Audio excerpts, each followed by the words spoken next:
I don't know when you're watching this video, but back in Skill Building 8.2, I talked about this image and a little bit about the process and challenged you to identify what it is and said, why not try it yourself? I mean, you take photographs, but maybe you haven't seen this kind of industrial landscape, if you want to call it that.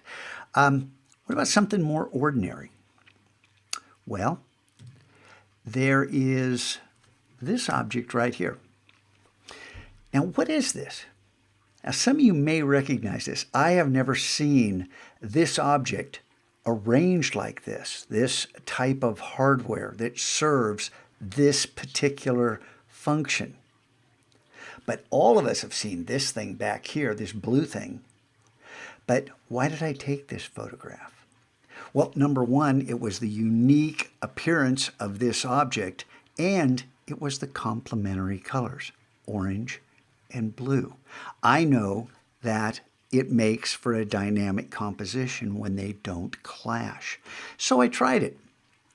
Now, what is this image and what is this blue thing? Maybe some of you have guessed what this blue thing is. Here's the photograph. It's a picture of a dumpster and a weird fire hydrant behind a fence. It's got this hole built into it. And then Photoshop has a crop tool. Come down here, right here, there's the crop tool, and you click on it, and depending upon the setting, see this right here where it says 16 by 9? That's the aspect ratio. 16 wide, 9 high is the aspect ratio of our desktops. There's all kinds of presets here, including, hey, 1:1 square, Instagram, right? Okay, including width, height, and resolution where you can work specifically for print or anything. But the cool thing about the crop tool, when we come out here, and I'll leave it at 16 by 9, is you have this rectangle, but as soon as you click on it, you get, let me hit Command 1 so we get full screen, you get the tic-tac-toe, the rule of thirds set up for you.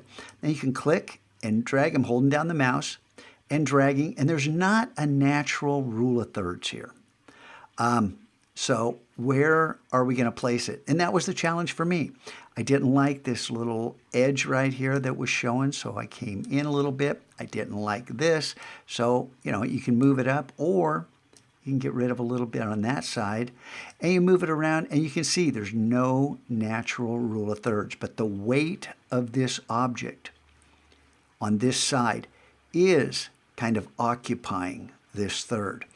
It's more of a guideline than a rule. So you try to establish where you want it to go, and we'll talk more about the settings up here. But to crop, you just hit return, and you have your cropped image. And then you may say, hey, wait a minute, how'd you get all this color? And well, there's grain there, and what else did you do? We'll get to that. For now, look through your photos, or better yet, as you're walking around, take some photos. Hey, I could use this in digital art. This might be cool.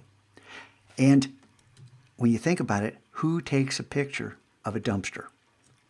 A dumpster and a fire hydrant and a fence. And have it turn into something, I don't know. I think it's cool. You may think it's dumb, art, eye of the beholder.